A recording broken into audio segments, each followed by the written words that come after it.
नमस्कार विद्यार्थी मित्रांनो, मी निलेश वानखडे पुन्हा तुम्हा सर्वांचं स्वागत करतोय। नवा दिवस नवा विषय आणि आज सुरू करतोय आपण 4.2 टू सर्व विथ लव या आपल्या नॉव्हेलचा पार्ट 2। पहिल्या पार्टमध्ये ज्या लोकांनी पहिला पार्ट पाहिला नसेल त्या लोकांनी प्लेलिस्टमध्ये जाऊन पहिला पार्ट पाहावा। पहिल्या पार्टमध्ये आपण या लेसनची समरी आणि इंट्रोडक्शन टू द ऑथर समजून घेतलं आणि या नॉव्हेलची समरी समजून घेतली आणि पार्ट 2 मध्ये आपण समजून घेतो आहोत theme of the novel and synopsis of the extract. Okay, तर मित्रांनो आपण नेमकं या नॉवेलच्या थीम मध्ये काय पाहणार आहोत। तर सगळ्यात पहिला मुद्दा, या नॉवेलची थीम काय आपण याआधी पण बोललो आणि अत्यंत स्पीडनं आपण पाहूया, कारण समरी आणि थीम यामध्ये फारसा काही फरक नाही। आपल्याला अगदी समरी पाहिल्यानंतर आता फारसं थीमला पाहण्यासारखं काही राहत नाही, तरी आपण एक नजर मारूया। तर या नॉवेलची जी थीम आहे ती पहिली थीम आहे स्टुडंट टीचर रिलेशनशिप। स्टुडंट्स आणि टीचर यांच्यामधलं जे रिलेशनशिप आहे ती याची पहिली थीम असणार आहे। त्यानंतर दुसरी थीम आहे प्रिजुडाइस अँड रेसिझम, ही दुसरी थीम आहे। म्हणजेच प्रिजुडाइस अँड रेसिझम म्हणजे काय, तर त्या काळामध्ये असणारा जो वंशभेद आहे किंवा वर्णभेद आहे त्या संदर्भात रायटरच्या मनामध्ये किती राग आणि चीड होती किंवा कशा प्रकारे पूर्वग्रह होता आणि त्या पूर्वग्रहातून संपूर्ण त्याचं बिहेवियर कसं चेंज झालं या संदर्भातलं नॉवेल आहे। या दोनही महत्त्वाच्या गोष्टी किंवा दोन महत्त्वाचे अँगल्स तुम्हाला या पूर्ण नॉवेलमध्ये पाहायला मिळतात। मित्रांनो, E.R. Braithwaite gets a job of a teacher in a rather rough and notorious school. त्या अत्यंत नोटोरियस असणाऱ्या, अत्यंत मिस्चिवस असणाऱ्या किंवा नोटोरियसचा अर्थ होतो वेल नोन फॉर बॅड, म्हणजेच त्यांच्या बॅड बिहेवियरसाठी फेमस असणाऱ्या विद्यार्थ्यांच्या स्कूलमध्ये त्यांना ॲज अ टीचर ते अपॉइंट झाले। जे विद्यार्थी त्यांचं जे बॅकग्राऊंड होतं ते background is not suitable for learning, त्यांचं बॅकग्राऊंड शिकण्याच्या किंवा त्या शिकण्याच्या लायकीचं नव्हतं किंवा ते ज्या बॅकग्राऊंडमधून आले होते त्या बॅकग्राऊंडमध्ये फारसं शिक्षणाला महत्त्व नव्हतं, पण त्या मुलांना सुद्धा त्याने शेवटी शिकायला भाग पाडलं त्याच्या इनोव्हेटिव्ह आयडियाजमुळं। So he notices that the students are in no mood, विद्यार्थी त्यांचं बिहेवियर त्यांचं ॲटिट्यूड बदलवण्याच्या मूडमध्ये नव्हते हे त्यांच्या लक्षात आलं आणि मग त्यांनी त्यांच्या टेक्निक बदलवल्या, पण त्यांनी हार मानली नाही। The novel Braithwaite with his novel and creative idea, त्यांच्या नॉव्हेल आणि क्रिएटिव्ह म्हणजे न्यू इनोव्हेटिव्ह आणि काही क्रिएटिव्ह आयडियाजच्या माध्यमातून त्यांनी नेमकं समजून घेतलं की विद्यार्थ्यांची सायकोलॉजी काय आहे। मित्रांनो, आपण थोडं स्पीडनं पाहतोय कारण ऑलरेडी आपण समरी पाहिलेली आहे, त्यामुळे तुम्हाला नेमकं माहिती आहे की नॉवेलमध्ये कोणकोणत्या गोष्टी आहेत। त्यामुळं आपण जी थीम आहे ती अत्यंत स्पीडनं घेतोय कारण तुम्हाला ऑलरेडी या गोष्टी सर्व माहिती आहेत, ठीक आहे। तर त्यांनी विद्यार्थ्यांच्या सायकोलॉजीला समजून घेण्याचा प्रयत्न केला आणि मग हळूहळू अनेक नवनवीन आयडियाज वापरून त्यांनी he tries to wins their heart, त्यांनी त्या मुलांचं मन जिंकण्याचा प्रयत्न केला आणि ते सक्सेसफुल झाले इन नो टाइम, आणि लवकरच ते त्यामध्ये सक्सेसफुल सुद्धा झाले। Though he was bullied, harassed, mentally and physically tortured many times, पण तरी सुद्धा त्यांनी त्यांचं पेशन्स गमावलं नाही, त्यांनी संयम त्यांचा सोडला नाही।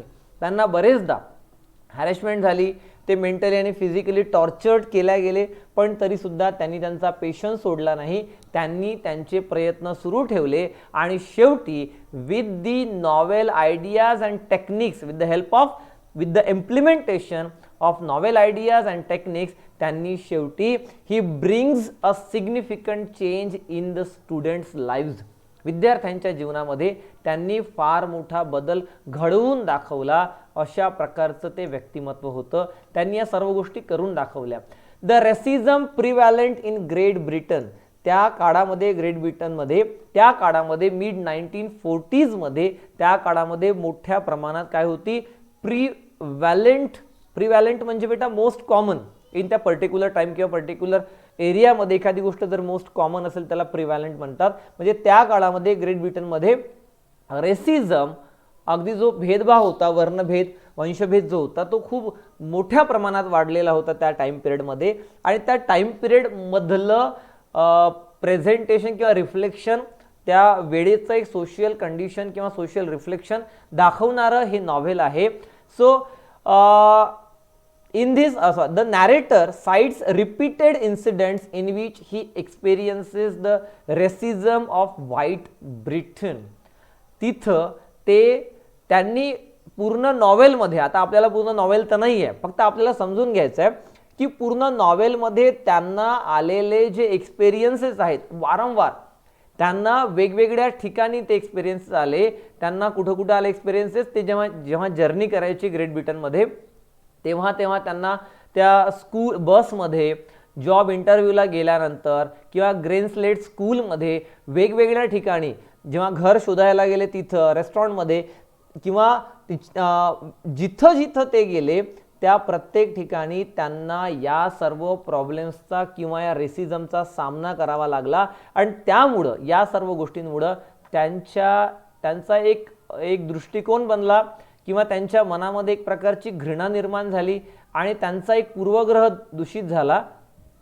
त्यांना असं वाटायला लागलं की जी व्हाईट लोक असतात, मग इन्क्लुडिंग त्यांचे व्हाईट स्टुडंट्स का असेना, ती सर्वची सर्व लोक एकाच स्वभावाची असतात, ती सर्वची सर्व लोक तुम्हाला एक्सप्लॉइट करणारी आहेत, हा समज त्यांचा झाला. आणि त्यामुळं सुरुवातीच्या काळामध्ये त्यांनी मुलांचा राग केला. आणि जर विद्यार्थी आणि शिक्षक यांच्यामध्ये नातं क्रिएट झालं नाही तर मग तिथं काहीही होत नसतं. म्हणून जोपर्यंत त्यांच्यामध्ये नातं क्रिएट झालं नाही, त्यांच्यामध्ये चेंज सुद्धा झाला नाही, अँड द आउटसेट, आणि शेवटी मग काय झालं, अँड द आउटसेट, सुरुवातीच्या वेळी, आउटसेट मीन्स सुरुवातीच्या वेळेला, at the outset Braithwaite is struck by the unexpectedness of such prejudice. सुरुवातीला त्यांना हा प्रिज्युडाइज होता किंवा सुरुवातीला त्यांच्या मनामध्ये या प्रकारची घृणा त्या मुलांच्या विषयी होती किंवा एक प्रकारचा पूर्वग्रह त्यांच्याविषयी होता. He was brought up in British. ते सुरुवातीला ज्या एरियामध्ये ते लहानाचे मोठे, त्यांची जी अपब्रिंगिंग झाली ती ब्रिटिश गयानामध्ये झाली. And he viewed himself as a British citizen.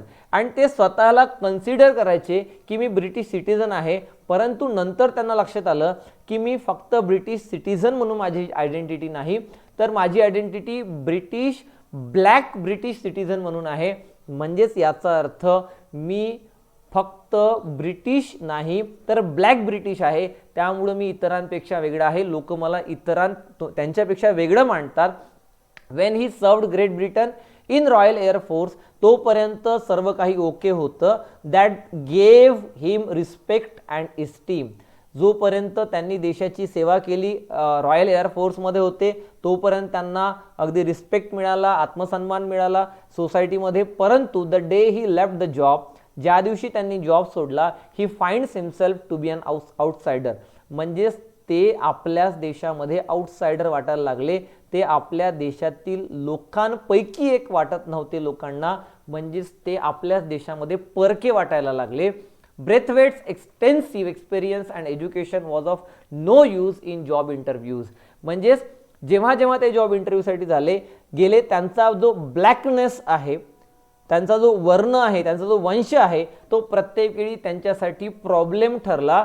काही ठिकाणी जॉब इंटरव्ह्यूमध्ये काय झालं, काही ठिकाणी त्यांचा जो जास्त एज्युकेशन आहे ते कुठं कुठं त्यांच्यासाठी अडथळ्यात झालं, कुठे त्यांचा कलर त्यांच्यासाठी अडथळ्यात झाला. Where he is informed that the job has already been filled or he is overqualified for it. काही ठिकाणी त्यांना सांगण्यात आलं की तुम्ही ज्या जागेसाठी आलेले आहेत, it has already been field, ती जागा ऑलरेडी भरलेली आहे, किंवा तुम्ही ओव्हर क्वालिफाईड आहात त्या जागेसाठी, असं त्यांना उत्तर देण्यात आलं. आणि त्यामुळं this heightens Braithwaite's sense of betrayal for the British. आणि त्यामुळं ब्रिटिश लोकांसाठी त्यांच्या मनामध्ये एक प्रकारची हायटन्स मीन्स वाढत गेली, इन्क्रीज झाली. काय वाढली? घृणा वाढली. सेन्स ऑफ बिट्रेयल, अगदी त्यांच्याविषयी राग, चीड, घृणा त्यांच्याविषयी निर्माण झाली. Interestingly, he never lashes out physically and only rarely he do so verbally. आणि एवढं असून सुद्धा हे सुद्धा आपल्यासाठी इंटरेस्टिंग आहे किंवा हे सुद्धा आपल्यासाठी अत्यंत काही शिकण्यासारख्या गोष्टी आहेत की interestingly he never lashes out physically and only rarely does he do so verbally. त्यांनी कधीच रिॲक्ट केलं नाही फिजिकली, तर कधी नाही, वर्बली पण अगदी क्वचित ते त्यावर रिॲक्ट झाले. ही एक्झिबिट्स पेशन्स, ही एक्झिबिट्स पेशंट. त्यांनी प्रत्येक वेळी त्यांचा संयम दाखवला. ते कधीही त्यांनी त्यांचा राग एक्सप्रेस केला नाही, कधीच नाही. फक्त त्यांच्या मनामध्ये जी चीड होती ती हळूहळू हेट्रेटमध्ये, म्हणजे हेट्रेटमध्ये त्याचं रूपांतर झालं आणि त्यांच्या मनामध्ये खूप मोठ्या प्रमाणात एक प्रकारची चीड त्या लोकांविषयी किंवा घृणा त्या लोकांविषयी निर्माण झाली, ब्रिटिश लोकांविषयी, व्हाईट लोकांविषयी. And as a result of such experiences, आणि याचा रिझल्ट काय झाला, Braithwaite finds the students at the green slate school to be a bit notorious and rough in behaviour. म्हणजे त्यामुळं जेव्हा त्यांच्या मनामध्ये या सर्व गोष्टी त्यांच्या मनामध्ये होत्या किंवा या मुलांच्याबद्दल, ॲक्च्युअली त्या मुलांबद्दल त्यांच्या मनामध्ये घृणा नव्हती, पण संपूर्ण व्हाईट कम्युनिटीबद्दल त्यांच्या मनामध्ये घृणा क्रिएट झाली. कारण त्यांच्या आयुष्यामध्ये येणारे अनुभव इतके वाईट आणि इतके बिटर होते की त्यांच्या मनामध्ये व्हाईट लोकांविषयी एक प्रकारची चीड निर्माण झाली. त्यामुळे साहजिक आहे की त्यांना असं वाटायला लागलं की ही सरसकट सर्व व्हाईट लोक एकाच स्वभावाची आहेत आणि ती वाईट स्वभावाची आहेत असं त्यांना वाटायला लागलं. आणि त्यामुळंच Braithwaite finds the students also to be bit notorious and rough in behaviour. आणि त्यामुळंच कदाचित ती मुलंसुद्धा, कारण मुलं ही नॉटीच असतात, मुलं ही त्या वयामध्ये नोटोरियस असतात, अगदी असतात, कारण त्यांचं बॅकग्राऊंड त्या प्रकारचं आहे आणि पोस्ट वॉर कंडिशन आहे. त्यामुळं सर्व सोशियल, इकॉनॉमिकल या सर्व कंडिशन्सचा त्या मुलांवर प्रभाव पडला होता. परंतु सर्व कम्युनिटीबद्दल राग असल्यामुळं ते त्या मुलांचाही राग करायला लागले, but with proper care and treatment. पण नंतर त्यांनी जी त्या मुलांची प्रॉपर केअर अँड ट्रीटमेंट, म्हणजे त्यांना ज्या पद्धतीनं ट्रीट केलं, सुरुवातीला रिस्पेक्ट दिला आणि त्यानंतर हळूहळू मुलांना ते बाहेरच्या वातावरणामध्ये घेऊन गेले, मुलांना नवनवीन गोष्टी शिकवल्या, नवनवीन गोष्टींची ओळख करून दिली. आणि त्यामुळं शेवटी at the students would surely achieve success and desired goals in their leaves. आणि शेवटी त्यांनी अशा प्रकारची प्रॉपर केअर अँड ट्रीटमेंट दिली की शेवटी मुलं अशा प्रकारचे बनले की ते त्यांच्या पुढच्या आयुष्यामध्ये सक्सेस अचीव करतील अँड डिझायर्ड गोल्स अचीव करतील त्यांच्या आयुष्यामध्ये. अशा प्रकारच्या विद्यार्थ्यांचं आयुष्य बदलवण्याचं काम त्यांनी केलं, ब्रेथवेट. आणि आता आपण पाहूया पुन्हा एक अत्यंत महत्त्वाचा मुद्दा, जो आपला मूळ मुद्दा असणार आहे. जे आपल्याला जे क्वेश्चन्स येतील ते तुम्हाला नॉव्हेलच्या थीमवर आणि या जो तुम्हाला एक्स्ट्रॅक्ट दिलेला आहे त्या एक्स्ट्रॅक्टवर डिपेंड असणार आहे. तर तुम्हाला जो एक्स्ट्रॅक्ट आहे किंवा तुम्हाला जो पार्ट, एक्स्ट्रॅक्ट म्हणजे जो पार्ट तुम्हाला, आपल्याला पूर्ण नॉव्हेल नसतं, आपल्याला टू सर्व विथ लव्ह हे पूर्ण नॉव्हेल अभ्यासाला नाही आहे, आपल्याला त्या नॉव्हेलमधील काही चॅप्टर्स आहेत, आपल्याला त्या नॉव्हेलमधील चॅप्टर्स 17, चॅप्टर नंबर 17, आपल्याला फक्त एक चॅप्टर आहे, फक्त एक चॅप्टर आहे आणि त्याच चॅप्टरचं सिनॉप्सिस, आउटलाईन, शॉर्टमध्ये तो चॅप्टर आपण समजून घेऊया. जर एकदा तुम्ही हा सिनॉप्सिस समजून घेतला तर तुम्हाला नॉव्हेलला समजून घ्यायला फारसा उशीर लागणार नाही. So let's start. बेटा, नेमकं ह्या नॉव्हेलमध्ये तुम्हाला जो एक्स्ट्रॅक्ट दिलेला आहे चॅप्टर नंबर 17, चॅप्टर नंबर 17, त्यामध्ये कुठला सीन दाखवण्यात आलेला आहे किंवा कुठला इन्सिडेंट दाखवला आहे, तर the half yearly report of student काउन्सिलचा हाफ इयरली रिपोर्ट जो प्रोग्राम आहे तो आपल्याला दाखवण्यात आलेला आहे. तिथं जे काही झालं त्या सर्व गोष्टी आपल्याला या एक्स्ट्रॅक्टमध्ये दाखवण्यात आलेल्या आहे. So let's start. In this extract, आपल्याला या एक्स्ट्रॅक्टमध्ये जो पॅरेग्राफ आपल्याला दिलाय त्या एक्स्ट्रॅक्टमध्ये, त्या भागामध्ये, Braithwaite recounts the half yearly report of the students council. Students काउन्सिलचा जो हाफ इयरली रिपोर्ट येतो, म्हणजेच विद्यार्थ्यांनी त्या अर्धवर्षामध्ये, जसं आपल्याकडे असतं ना फर्स्ट टर्म, प्रथम सत्र, तसंच फर्स्ट टर्म किंवा प्रथम सत्रामध्ये किंवा अर्धवर्ष जे अर्ध सेशन आहे त्यामध्ये त्यांनी कोणकोणत्या विषयामध्ये काय काय समजून घेतलं, त्यांना काय समजलं काय नाही समजलं, या प्रकारचा हाफ इयरली रिपोर्ट देण्याची पद्धत त्या स्कूलमध्ये आहे. तर त्या प्रोग्रामचा पूर्ण त्या प्रोग्राममध्ये काय काय झालं ते सर्व आपल्याला या एक्स्ट्रॅक्टमध्ये सांगण्यात आलेलं आहे. ठीक आहे. In which the students of school report to the faculty and other students. आणि या प्रोग्राममध्ये जो हा हाफ इयरली रिपोर्टचा प्रोग्राम असतो त्या प्रोग्राममध्ये विद्यार्थी, त्या शाळेचे विद्यार्थी आपल्या फॅकल्टीला, फॅकल्टी म्हणजे काय, आपल्या टीचर्सना आणि अदर स्टुडंट्सना सांगतात, एक्सप्लेन करतात what they have been studying. ते नेमके या वर्षभरामध्ये काय शिकत आलेले आहेत, त्यांनी काय काय शिकलं दस फार, म्हणजे आतापर्यंत ते काय शिकत आले आहेत. Braithwaite's class representative speak knowledgeably about their coursework and place a considerable amount of. आणि बघा इथे एक गोष्ट पाहण्यासारखी आहे की जी मुलं ब्रेथवेट यांना स्वीकारायला सुद्धा तयार नव्हती, त्या मुलांनी किती सुंदर रिप्रेझेंट केलं स्वतःच्या क्लासचा जो प्रोग्रेस आहे तो इतका सुंदर रिप्रेझेंट केला, हे पाहण्यासारखं आहे. किती कॉन्फिडन्स त्यांच्या मनामध्ये आहे. म्हणजेच how he change the lives of his students. APJ Abdul Kalam म्हणतात, बेटा APJ अब्दुल कलाम म्हणतात की your best teacher is your last mistake. तुम्हाला एकदा का आयुष्यामध्ये चांगला टीचर मिळाला ना, ती तुमची शेवटची मिस्टेक असते. असे टीचर मिळणं नशिबाची गोष्ट आहे आणि असे टीचर आपल्याला इथं टू सर्व विथ लव मध्ये पाहायला मिळतात. So Braithwaite's class representative speak knowledgeably about their course work. त्यांनी त्या पूर्ण सेशनमध्ये किंवा त्या हाफ इयरली सेशनमध्ये काय काय केलं, ते काय काय शिकले, and place a considerable amount of emphasis on how much they have learned about different people. आणि कोर्स वर्कच्या व्यतिरिक्त सुद्धा, कोर्स वर्क तर ते शिकलेच, जो सिलेबस आहे तो सिलेबस तर ते शिकलेच, पण त्याच्या सोबतच त्यांनी अत्यंत ठामपणे काय मांडलं किंवा त्यांनी कशावर स्ट्रेस दिला, कशावर एम्फसिस दिला किंवा कुठली गोष्ट जास्त ठामपणे मांडली, ती की on how much they have learned about different people.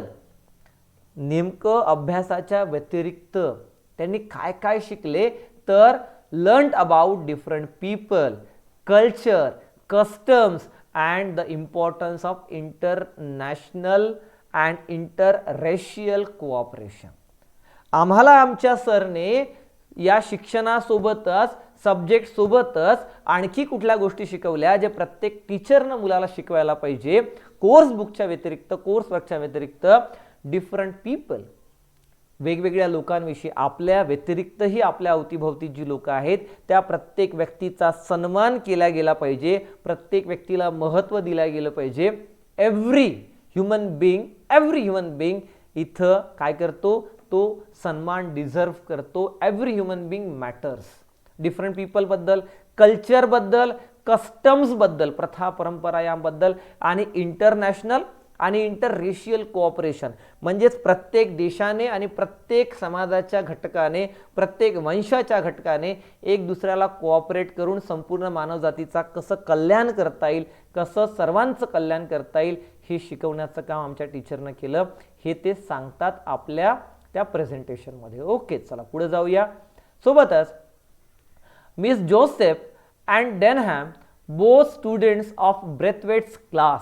ब्रेथवेटच्या क्लासचे, बघा ब्रेथवेटच्या क्लासची दोन मुलं, त्यांनी तो प्रोग्राम, कारण की ते सिनियर मुलं होते, त्यांनी तो प्रोग्राम प्रिसाइड केला. प्रिसाइड करणे म्हणजे काय किंवा प्रिसाइड म्हणजे काय, प्रिसाइड म्हणजे एखाद्या गोष्टीचं इन्चार्ज असणे. ओके, अध्यक्ष वगैरे म्हणतो ना आपण, मग इथं अध्यक्ष नाही म्हणू आपण, संपूर्ण जबाबदारी त्यांनी घेतली, तो पूर्ण प्रोग्राम प्रिसाइड केला. Miss Joseph and Denham, both students of Braithwaite's class, preside over the meeting. ती पूर्ण मीटिंग त्यांनी प्रिसाइड केली, कंट्रोल केली, कारण ते सिनियर स्टुडंट्स होते आणि स्टुडंट्स काउन्सिलच्या कडनं तो प्रोग्राम होता, म्हणून स्टुडंट्स काउन्सिलचा जे काही पदभार होता तो त्यांनी स्वीकारला आणि तो संपूर्ण प्रोग्राम सक्सेसफुल करून दाखवला. ॲट द आउटसेट, अगदी सुरुवातीला, आउटसेट मीन्स स्टार्ट, अगदी सुरुवातीला, at the outset mister Florian the headmaster addresses the meeting with लेंदी. आणि आपल्या सर्वांना माहिती आहे की जी गोष्ट आपल्याला कोणालाच आवडत नसते ती गोष्ट कधी कधी आवडते, पण ती गोष्ट म्हणजेच अध्यक्षांचं जे भाषण असतं आणि आपण वारंवार टाळ्या वाजवतो, अगदीच तसंच सुरुवातीला ॲट द आउटसेट म्हणजे सुरुवातीला mister Florian the headmaster Florian यांनी ॲड्रेसेस द मीटिंगला ॲड्रेस केलं, म्हणजे त्या प्रोग्रामला ती जी मीटिंग होती, प्रोग्राम हाफ इयरली प्रोग्राम किंवा हाफ इयरली मीटिंग, त्याला ॲड्रेस केलं. म्हणजेच त्यांनी सुरुवातीला आपले 2 शब्द लांबलचक 2 शब्द सांगितले आणि सुरुवातीला मीटिंगला त्यांनी ॲड्रेस केलं with a lengthy.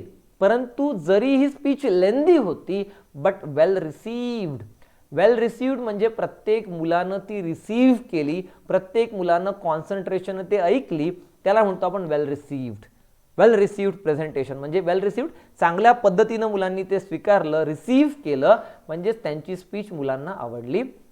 And one after another each class gives a brief report of their progress. आणि एकानंतर एक प्रत्येक क्लासने आपापल्या प्रोग्रेसचा रिपोर्ट दिला. एकानंतर एक one after another each class gives a brief report of their progress through their chosen representatives. त्यांचे choose केलेले रिप्रेझेंटेटिव्ह त्यांच्या रिप्रेझेंटेटिव्हने अगदी प्रत्येक क्लासच्या रिप्रेझेंटेटिव्हने त्यांचे परफॉर्मन्सेस त्यांचे रिपोर्ट दिले, त्यांचं पूर्ण त्यांनी डिटेल प्रोग्रेस सांगितला, काय काय प्रोग्रेस झाला. Through their chosen representative on what they have been studying in each subject so far. आतापर्यंत त्यांनी प्रत्येक सब्जेक्टमध्ये काय काय शिकण्याचा प्रयत्न केला, काय काय शिकले, हे सर्व त्यांनी एक्सप्लेन केलं. A panel of teachers is chosen for each class to answer any questions regarding the report submitted by the class. आणि विद्यार्थ्यांनी जो काही रिपोर्ट प्रेझेंट केला, त्या रिपोर्टवर जर काही शंका असतील, मुलांनी काही जर विचारलं, तर अ पॅनल ऑफ टीचर्स विद्यार्थ्यांचं शिक्षकांचं एक पॅनल तिथं अपॉइंट करण्यात आलं किंवा चूज करण्यात आलं. आणि त्या विद्यार्थ्यांनी त्या शिक्षकांना तिथं अपॉइंट केला, विद्यार्थ्यांनी सुचवलं आणि ते टीचर्स किंवा ते पॅनल ऑफ टीचर्स तिथं मुलांच्या प्रश्नांना उत्तर देण्यासाठी तिथं होते. अनेक प्रश्न मुलांमधून आले for each class to answer any questions regarding the report submitted by class. The lowest class, सुरुवातीला लोवेस्ट क्लास आणि नंतर सिनियर क्लास. सुरुवातीला लोवेस्ट क्लास झाले आणि नंतर मग हळूहळू जे मोठे क्लास आहे, सिनियर क्लास आहे, त्यांचं प्रेझेंटेशन झालं. बिगिन्स फर्स्ट, लहान मुलांचे क्लास आधी प्रेझेंट झाले. And it is obvious that as the students progress through the rank, there is a marked development in their ability to express themselves. आणि सुरुवातीला अगदी मुलांनी आपापल्या पद्धतीनं mark development in their ability to express themselves. Mister Braithwaite's class being the oldest was the last to present their report. सुरुवातीला लहान मुलांनी स्वतःला प्रेझेंट केलं, नंतर मग ब्रेथवेटची मुलं मोठी असल्यामुळं ब्रेथवेटच्या मुलांनी नंतर स्वतःला प्रेझेंट केलं. Miss Joseph begins the highest class proceeding by clarifying that the common theme underlying all their studies this term is the interdependency of mankind. प्रत्येकाने एकेकाने आता पुढे पाहणारच आहोत कशा प्रकारे प्रत्येकाने आपापला मुद्दा मांडला. तर इथं मिस जोसेफ यांनी सुरुवात केली आणि मिस जोसेफ यांनी सगळ्यात महत्त्वाची कोणती थीम मांडली? Interdependency of mankind. Miss Joseph from the Braithwaite's class, ब्रेथवेटच्या क्लासच्या मिस जोसेफ यांनी सगळ्यात सुरुवातीला काय मांडलं? इंटरडिपेंडन्सी ऑफ मॅनकाइंड, की माणूस एकमेकांवर कसा इंटरडिपेंडेंट आहे आणि कशा प्रकारे प्रत्येक माणसाने एकमेकांना कोऑपरेट केलं पाहिजे, ही पहिली गोष्ट मिस जोसेफ यांनी मांडली. त्यानंतर Potter speaks in the field of math. Potter मॅथबद्दल बोलला, focusing on how greater understanding in the world is fostered by the use of common weight and measure. कशा प्रकारे पॉटर सांगतो मॅथ्सबद्दल आणि पॉटर मॅथ्सबद्दल काय सांगतो आहे नीट समजून घ्या. पॉटर मॅथ्सबद्दल सांगतो आहे की कशा प्रकारे मॅथ्स किंवा कशा प्रकारे आपण यूज करू शकतो. फोकसिंग ऑन, पॉटर फोकस करतोय on how greater understanding in the world is fostered. फॉस्टर्डचा अर्थ होतो हेल्प होऊ शकते. कशा प्रकारे हेल्प होऊ शकते? By the use of common weights and measure. कशा प्रकारे कॉमन वेट्स अँड मेजरचा यूज करून आपण जगात वेगवेगळ्या गोष्टी किंवा वेगवेगळ्या गोष्टी समजून घेऊ शकतो. त्यानंतर Miss Peg and Jackson speak on geography. Miss Peg आणि जॅक्सन जॉग्राफीवर बोलतात. त्यानंतर Miss Dare and Furman discuss the subject of physiology. नंतर फिजिओलॉजीवर बोलल्या जाते आणि फिजिओलॉजीवर बोलताना थोडं इंटरेस्टिंग आहे. जेव्हा फिजिओलॉजीचा मुद्दा येतो तेव्हा थोडं इंटरेस्टिंग आहे बघा. त्या दोघांना नेहमी आठवण ठेवा. जे महत्त्वाचं आहे ते तुम्हाला मी आधीच सांगतो की मिस पेग आणि जॅक्सन यांच्यासमोर जॉग्राफी लिहून ठेवायचं नोट्स काढताना हे जॉग्राफीबद्दल बोलतात. आणि या दोघांबद्दल अत्यंत महत्त्वाचं की Miss Dare and Furman discuss about the subject of physiology. फिजिओलॉजीबद्दल कोण बोलतायत? फर्मन बोलतोय फिजिओलॉजीबद्दल. आणि फिजिओलॉजीबद्दल बोलताना Furman stealing the show by exhibiting a model of human skeleton. आणि हा त्या पूर्ण प्रेझेंटेशनचा हिरो ठरतो. का बरं? म्हणजे सर्वांचं जे अट्रॅक्शन आहे त्याच्याकडे जातं, सर्वांचं लक्ष त्याच्याकडे जातं. त्याला कारणही तसंच आहे बेटा. त्याला कारण काय आहे तर बघा, तो सर्वांचं लक्ष वेधतो. फर्मॅन तिथलं त्या सर्व लोकांचं लक्ष वेधतो. त्याला कारण असं की तो त्याचा मुद्दा मांडण्यासाठी तिथं स्केलेटनच घेऊन येतो. Human exhibiting a model of human skeleton. तो ह्युमन स्केलेटनचा मॉडेल तिथं प्रेझेंट करतो and stressing the class conclusion that basically all people were the same. आणि अत्यंत महत्त्वाचा मुद्दा मांडतो, स्केलेटन प्रेझेंट करून सांगतो की बेसिकली जे संपूर्ण जी मानवजात आहे ती बेसिकली त्यांचं जे बेसिक स्ट्रक्चर आहे, सर्व मानवजात बेसिकली सारखीच आहे. Everyone is same in this world. Basically सर्वजण या जगामध्ये सारखेच आहे. आणि हा महत्त्वाचा मुद्दा फर्मॅन मांडतो आणि मांडताना तो ह्युमन स्केलेटन दाखवतो. त्यामुळं तिथं थोडंसं सर्वजण हसायला लागतात, थोडं वातावरण लाईट होतं आणि सर्व जणांचं किंवा तो तिथं हिरो ठरतो प्रेझेंटेशनमध्ये. प्रत्येकाला त्याचं प्रेझेंटेशन आवडतं. Okay. Miss Dodd reports on history. Miss Dodd हिस्ट्रीवर बोलतात. त्यानंतर मिस डॉडच्या नंतर Miss Dodd and Miss Joseph on domestic science.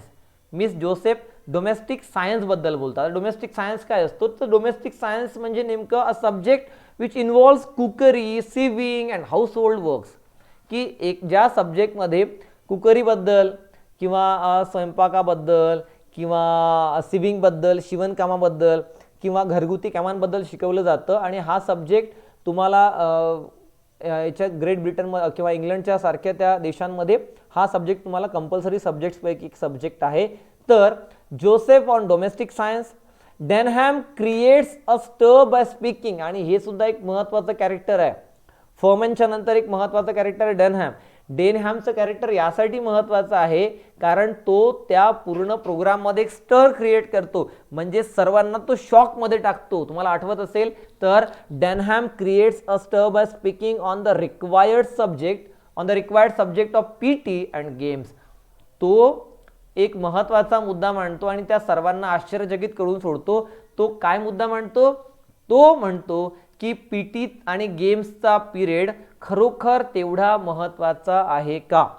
Denham creates a स्टर म्हणजे सर्वांना हलवून टाकतो, शॉक देतो. By speaking on the required of की खरोखर याची रिक्वायरमेंट आहे का, गरज आहे का, subject of PT and games, complaining that the class was ill conceived and pointless. हा जो क्लास आहे तो इल कन्सिव्ड आहे आणि पॉइंटलेस आहे. या क्लासचं काहीही महत्त्व नाही, पीटीचा पिरियड काहीही कामाचा नाही, असं डेनहॅम यांचं म्हणणं असतं. मग आता डेनहॅमनं प्रश्न विचारला, यावर उत्तर द्यायला कोणाला तरी उभं व्हावं लागेल. तेव्हा mister Weston tried to answer him but ते थोडं ॲरोगंटली आणि थोडं लाऊड मॅनरमध्ये ब्लस्टर करतात. लाऊड मॅनरमध्ये ते प्रयत्न करतात आणि ते लॉजिकली न बोलता ते अगदी रूडली त्याला उत्तर देण्याचा प्रयत्न करतात. Mister Weston, Mrs Dale Evans and Miss Phillips are chosen at random to answer students questions arising from the senior presentations. या तिघांना या तिघांची अपॉइंटमेंट केली जाते किंवा या तिघांना निवडलं जातं. ओके, या तिघांना निवडलं जातं. Mister Weston, Mrs Dale Evans and Miss Phillips are chosen at random to answer students question. विद्यार्थ्यांच्या क्वेश्चन्सला आन्सर करण्यासाठी यांची निवड केली जाते. Arising from senior presentation when Denham pursues his inquiry on the necessity of requiring all subjects to take PT. तर PT घेणं एवढं आवश्यक आहे जेव्हा विचारलं जातं तेव्हा ते उत्तर देण्यासाठी मिस्टर वेस्टन यांचा नंबर येतो, कारण की रँडमली आहे. तर मिस्टर वेस्टन त्याला उत्तर कशा प्रकारे देतात? मिस्टर वेस्टन रिस्पॉन्ड्स क्वाईट रिडिक्युलसली, थोडं विचित्र पद्धतीनं, स्ट्रेंज पद्धतीनं त्याला ते रिडिक्यूल केल्याप्रमाणे किंवा त्याला ते प्रॉपर उत्तर देत नाहीत. Trying to bluster his way. Trying to ब्लस्टरचा अर्थ होतो talk in a loud manner, in aggressive manner, पण विदाऊट एनी लॉजिक. कुठलंही लॉजिक न ठेवता एखाद्याला फक्त चूप करण्यासाठी काहीतरी बोलणं, त्याला आपण रिडिक्यूल करणं किंवा ब्लस्टर करणं म्हणू. So he tries to bluster his way out of the subject and offering no coherent argument. Coherent म्हणजे ज्याचा काही संबंध नाही किंवा ज्याला काही लॉजिक नाही आहे. इलॉजिकल, कोहेरंट म्हणजे इलॉजिकल. तर तो अशा प्रकारचे ते उत्तर देतात. ऑफरिंग नो कोहेरंट आर्ग्युमेंट, त्यांच्या आर्ग्युमेंटचा काहीही लॉजिक नसतं, अशा प्रकारचे आर्ग्युमेंट ते देतात. पण तेवढ्यात unexpectedly, the quiet and hesitant miss Phillips, ज्या मॅडम मिस फिलिप्स या कधीच फारशा बोलत नाहीत किंवा त्या नेहमी हेजिटंट असतात, फारशा बोलत नाहीत, क्वाईट असतात, त्या मिस फिलिप्स स्टेप्स इन म्हणजे त्या पुढे येतात आणि पुढे येऊन उत्तर देतात. And gives a study defence. Study म्हणजे स्ट्रॉंग, एक स्ट्रॉंग डिफेन्स देतात की का बरं defence of practice, the practice of PT is essential.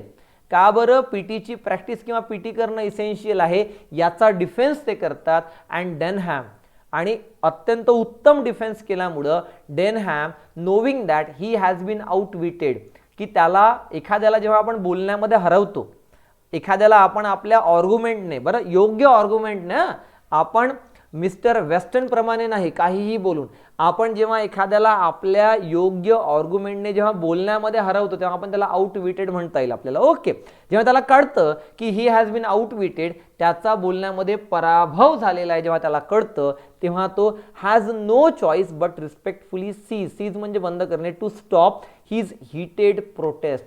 आणि शेवटी जेव्हा त्याला कळतं की आपण बोलण्यामध्ये हरलेलो आहे तेव्हा तो अत्यंत रिस्पेक्टफुली काय करतो? सीज करतो, म्हणजे चर्चा थांबवतो. हिज हीटेड प्रोटेस्ट म्हणजे त्याचा जो पीटीच्या संदर्भातला प्रोटेस्ट आहे, त्याचा जो विरोध आहे की पीटीचा पिरियड नसावा, हा विरोध तो थांबवतो. Braithwaite's is immensely satisfied with the progress of students of his class. आणि त्यांच्या क्लासच्या विद्यार्थ्यांचा प्रोग्रेस बघून ब्रेथवेट अत्यंत आनंदी होतात. ही होती बेटा theme of the novel and synopsis of the extract. आणि अगदीच आजच पुढच्या लेक्चरमध्ये आपण पाहणार आहोत chapter number 17 to sir with love. तर प्रत्येक लेक्चरमध्ये आपण तुमचा प्रत्येक टॉपिक कंप्लीट करण्याचा प्रयत्न करतो आहोत. तेव्हा व्हिडिओला लाईक करा, शेअर करा आणि हो, सबस्क्राईब अजूनही केलं नसेल तर सबस्क्राईब करायला विसरू नका. थँक्यू.